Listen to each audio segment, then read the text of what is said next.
আসসালামু আলাইকুম বন্ধুরা, এখানে দেখতে পাচ্ছেন একটা চচ্চড়ি করেছি। চলুন দেখা যাক চচ্চড়িটা কিভাবে করা হয়েছে।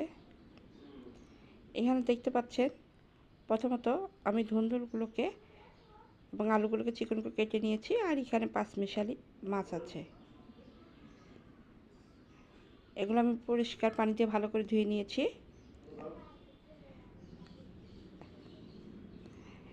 এখানে আমি পেঁয়াজ কাঁচামরিচ দিয়ে দিয়েছি।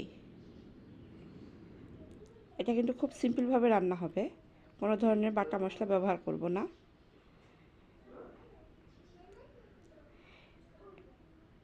এখানে হাফ চা চামচ হলুদ, হাফ চা চামচ জিরার গুঁড়া, 1 চা চামচ ধনিয়ার গুঁড়া এবং 2 টেবিল চা চামচ লবণ দিয়ে দিলাম। এখন পরিমাণ মতন তেল দিয়ে দিব।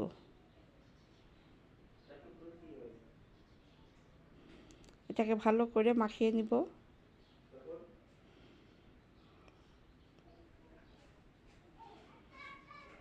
হাতে মাখানো চচ্চড়ি খেতে কিন্তু খুবই ভালো লাগে। তারপরে সাথে বিলের মাছ খেতে কিন্তু অসাধারণ লাগে।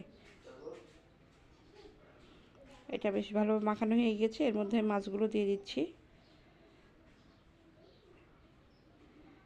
এটাকে ভালো করে মাখানো হয়ে গেছে। সামান্য পানি দিচ্ছি, পানির পরিমাণটা বেশি দেওয়া যাবে না, কারণ ধুন্দুল থেকে পানি বের হয়।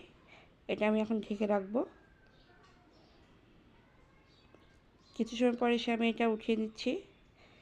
দেখতে পাচ্ছেন এটা বেশ শুকিয়ে গিয়েছে। চচ্চড়িটা কিন্তু বেশ ভালোভাবে হয়ে গিয়েছে। যদি রান্নাটা ভালো লেগে থাকে অবশ্যই লাইক, কমেন্ট, শেয়ার করবেন এবং আমার পেজটাকে ফলো করে দেবেন। আর যদি ইউটিউবে দেখে থাকেন অবশ্যই ইউটিউব চ্যানেলটা সাবস্ক্রাইব করে দেবেন।